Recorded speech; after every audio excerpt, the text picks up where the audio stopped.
If you don't want to work forever, your income doesn't matter, your savings does.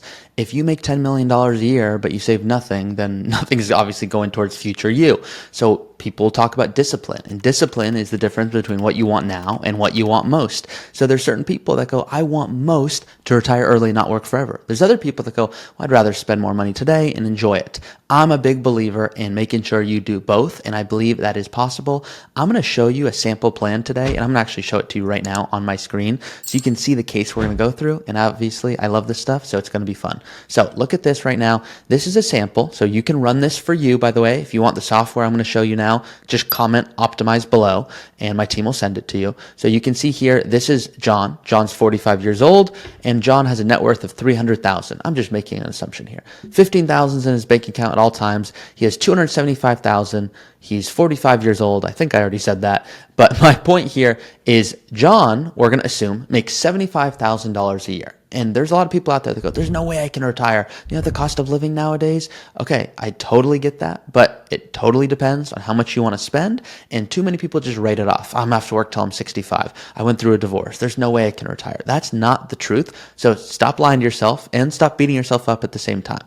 I say on YouTube, I'm the meanest financial advisor. I'm not mean, I promise. At least I think so. I'm just transparent. I don't want you to be mad at me if you're 90 with $10 million going, why didn't you tell me I should have retired earlier?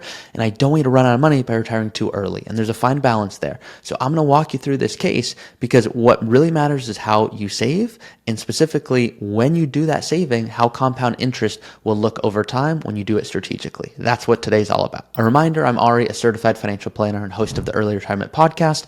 Make sure to subscribe if you want to retire early one day for more tax strategies, estate planning, insurance, cash flow, budgeting, travel tips. I try to keep it fun on this channel, so hit subscribe. Unless all those things sound terrible to you, in which case don't subscribe because you will not like me. First things first, just for being here, I always like to give free stuff as much as I can. So comment 2026 below, because what you see on my screen right now, this is the important numbers guide. This is what I have on my desktop at all times. And if it was up to me, it would be my screensaver, but it would be too small a font on my phone. So what you can see here is every single number as it relates to your finances. So to get this full guide, make sure to comment 2026 below. We will send it to you for free. What really matters here is contribution limits. So just an example, if you're single and you make less than 168,000, you are good to do a Roth IRA as long as that's your modified gross income. What if you're married? Okay, well then it changes. What if for whatever reason you're divorced and you're wondering how does that shift things? What about Social Security, which right now you might be making a decision on? Maybe you're far from that. It totally depends, of course, when you're watching this video. But the point is, I want you to, if you know someone who you're like, hey, they just don't feel they're ever on track to retire, they need some motivation, send them this video because this is going to motivate them. If you're like, no, personally, I have done this, meaning I didn't make a ton of income and I'm on track to retire, also comment below and let everyone know, here's how you did it, because hearing from you is going to be way more impactful than hearing from me who's just talking about it. You did it. So if you also want to hear from other people who have retired, make sure to check out my series, Retirement Reality, where I've interviewed retirees who share, here's how I did it, here's what I thought. There's one guy here, Slava, who didn't start saving actually, like legitimately, until his 30s and retired at 53.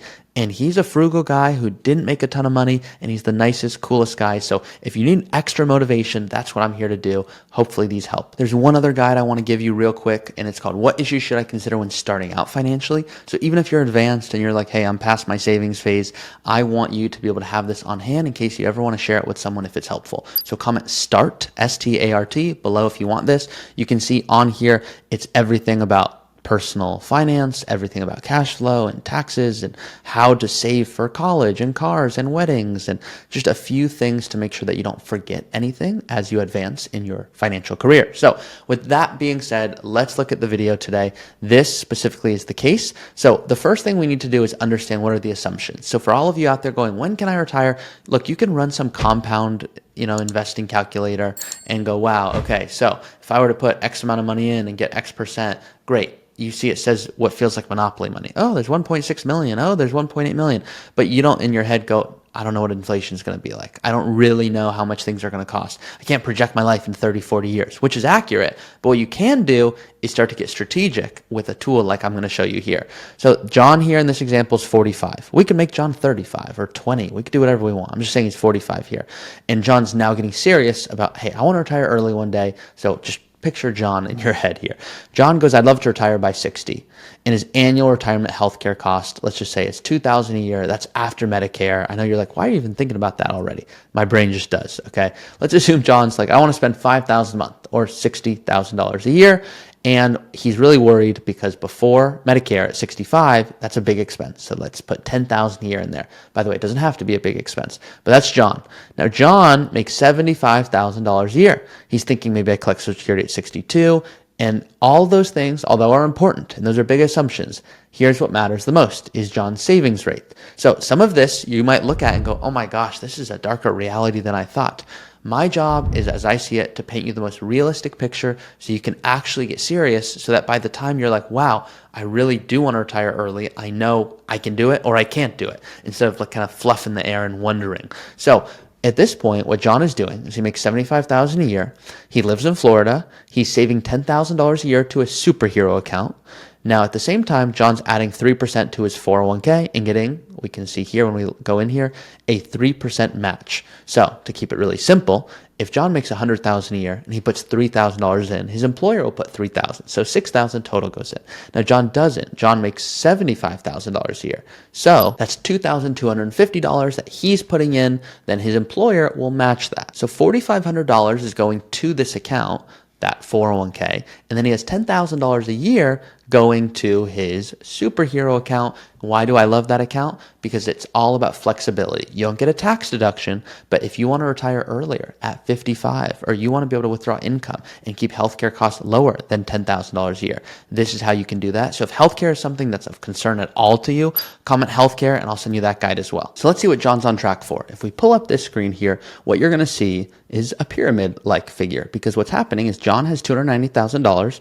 John's working while he's saving all the way until 60, where he has $1 million, which is like, oh my gosh, he did it. He became a millionaire. But now all of a sudden he's losing money really quickly. Why?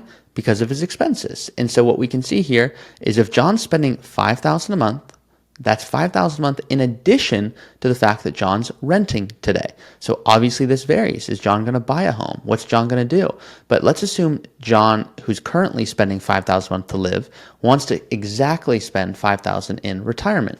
Well, if he wants to spend $5,000 a month in retirement, that's not $5,000, and then you need to add another $2,500 for his rent, because today he spends $2,500 and he spends $2,000 a month. So it's about $5,000 a month total.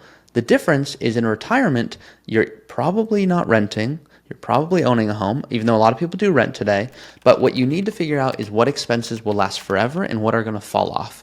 So let's assume in this example, John's like, you know what, $5,000 a month, that is all I want. I don't care where it comes from, but $60,000 a year.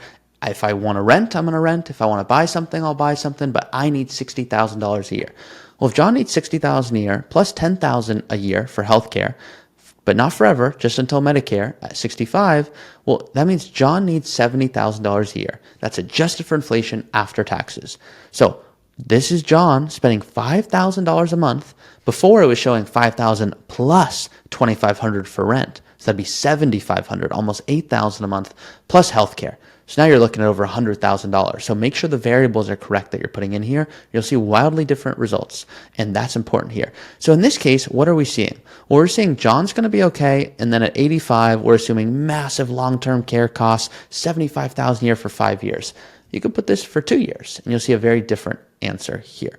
What you can also do is go, you know what? Instead of working till 60, John goes, I want to work till 65 because I don't want to cut it close. I want to make sure I'm never running out of money. Okay, well now John has 3.9 million at the end. What if John goes, you know what, I'd like to spend more than 6,000, more than 5,000 a month. Let's go 7,000 a month. We're adding $25,000 a year to his budget. That's every single year throughout retirement.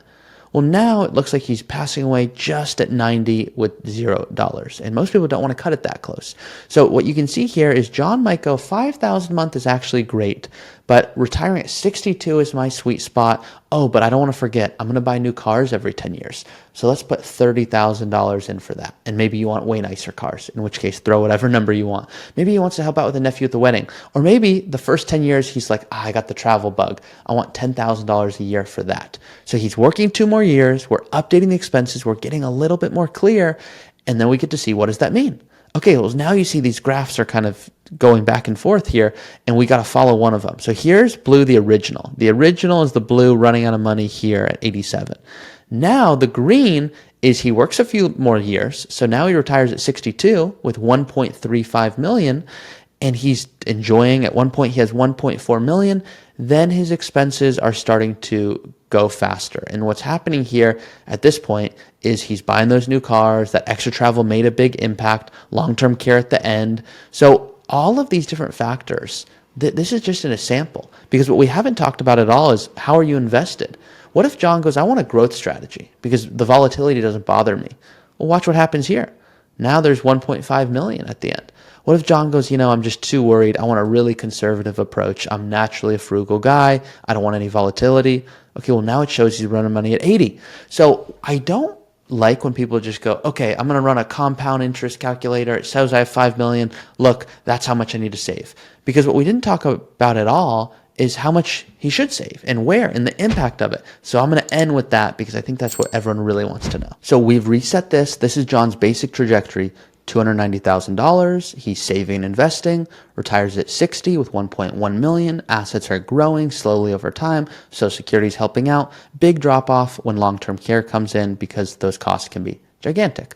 Once again, you can shift long-term care to be whatever you want. Let's pretend it's $20,000, but for 3 years. Just an example here. The plan, you're going to see your dollars will last much longer here. So now all of a sudden you've got a few more years and there's 300,000 at the end. What we haven't shifted is the savings. So let's pretend John goes, I'm going to increase my 401k to 5%. How does that change his plan? Okay, well, that changes things. Now there's 700,000. That's just 2 more percentage points. Now let's pretend John goes, I'm going to also increase my superhero savings to $15,000 a year. So John's 45. This is saying John does that for the next 15 years, assuming a basic 3% raise. Now there's 2 million at the end. So what you can see here is how much you save. This is the key here. Dialing in your savings, where specifically to save, this is what's going to dictate your ability to retire with confidence. So with that being said, I hope this video was helpful. If it was, please like this video. And as always, if you want to book a free call with us, go to the description of this video, click the link, or go directly to our website, rootfinancial.com, click the little button in the top right, and then we might be talking very soon. Thanks, guys.